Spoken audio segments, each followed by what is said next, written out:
Hey, you know, this week, we're talking about the holidays coming up on us between Thanksgiving and Christmas. A lot of Christmas parties, a lot of office parties, maybe some drinking thereabouts. So you got to be very, very conscious of your stability should you get behind the wheel and drive, because if you get stopped, it could be a problem. But when you get stopped, and this is pretty much a question that everybody has, there are people who will say, you don't have to take a sobriety test. There are other people who say, you have to, and that's why Tony DeFazio of DeFazio and Ziden is here to clear the story up.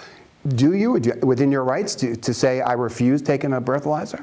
Well, you're obligated under the law, the New York State law, to take the test. But the consequences is whether you should take it or not is something that you need to think about. So from the standpoint of your license, when you got a license in New York State, that requires you, if the police department or law enforcement determines that you are under suspicion of driving while intoxicated, they have the right to order you to take this test. If you refuse, then the consequences are that your license will be suspended or revoked for a period of 1 year from the Department of Motor Vehicles, so you won't be able to drive. So that's the consequences of doing that. However, they cannot force you to take the test in New York unless they go and get a warrant, in which case they could go to a judge. If the case is very serious, they could go get a warrant and take your blood. But they can't force you, because of your Fifth Amendment right, to give that sample. However, there are consequences. What happens is, if you refuse to take a test and you're arrested for driving while intoxicated, at the arraignment, you'll be giving a notice. The notice suspends your license for a period of up to 15 days, and then you're going to be told to appear within 1 or 2 weeks to a refusal hearing. And the Department of Motor Vehicles handles these hearings. There's no DA. It's simply the judge, the police, and if you are there and you have a right to a lawyer, which you should always have at these things, but if you don't have one, you're required to appear. You have to appear, and at that time, the judge, who's an administrative judge hired by the Department of Motor Vehicles, it's not a criminal case, although they do have it in the local justice courts, that judge will then ask the officers questions, and he'll ask them whether or not they had probable cause to arrest you, and he'll ask you the facts as to why that happens. And he or she will then ask them, did the officers warn the person, defendant, whether or not that the consequences if they fail to take this test. They have to tell you, if you don't take this test, you are going to get a 1-year revocation. And that's written out in the form. So for the most part, these officers know how to testify to that.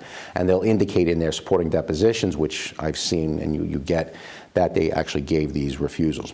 But that's the consequences. However, even though those are pretty serious consequences, especially to people living up here where you need your car for everything, there are certainly circumstances when you don't want to take that test. And that really depends on a number of factors. The first one where you're not going to want to take the test is if there's some kind of an accident involved in the case. If somebody is hurt, if you or somebody, a passenger is injured, or you know that somebody else is injured, under those circumstances, you don't want to take the test, because the consequences of a possible assault charge or a manslaughter charge are much more significant than the loss of your license for 1 year. That's the main time when you wouldn't want to do it. The second would be is if you're in a felony situation where this is not your first time that you've been arrested for driving while intoxicated or convicted. And in that circumstances, there are serious consequences, so you'd want to refuse. The final time is, it's kind of hard to know, because you're asking a person who is essentially drunk and shouldn't be on the road in the first place whether they think they've had enough alcohol that they think they're going to come under the limit. It's kind of a strange question. How do you ask a person who's drunk, how drunk are you? Because how are they supposed to know? If they really knew, they wouldn't be in this situation. So that's kind of a hard one, and really there is no answer for those questions. But certainly under those circumstances, you know, the other thing that you should be aware of is that if you're arrested for DWI, you do have a right to speak to a lawyer before you take this test. And you can ask, if they ask you if you want to take the test and you say, I want to speak to a lawyer, they will let you do it. However, it's not like the asking for a lawyer on just a regular criminal case where they'll assign you a lawyer. You have to essentially say, I want to speak to my lawyer, I want to speak to Tony DeFazio, and here's Tony DeFazio's number. So then they'll say, okay, here's your cell phone, here's the phone, call him. and you can call that lawyer. Right from the spot. Right from the spot. You don't have a lot of time. They're not going to give you more than 15, 20 minutes to contact that lawyer. But they have to do that. If they refuse to give you that opportunity to speak to your lawyer, and again, it has to be your lawyer, then they can throw out the refusal. The Department of Motor Vehicles will say it's not a valid refusal because his right to counsel was violated. But again, it's very limited. You can't just be, I want to speak to a lawyer. It's got to speak to, I want to speak to Tony DeFazio, and you know, here's his number, or let me look quick on the website. That's what you got to do. Right. If you don't do that, you are out, and there's nothing you can do.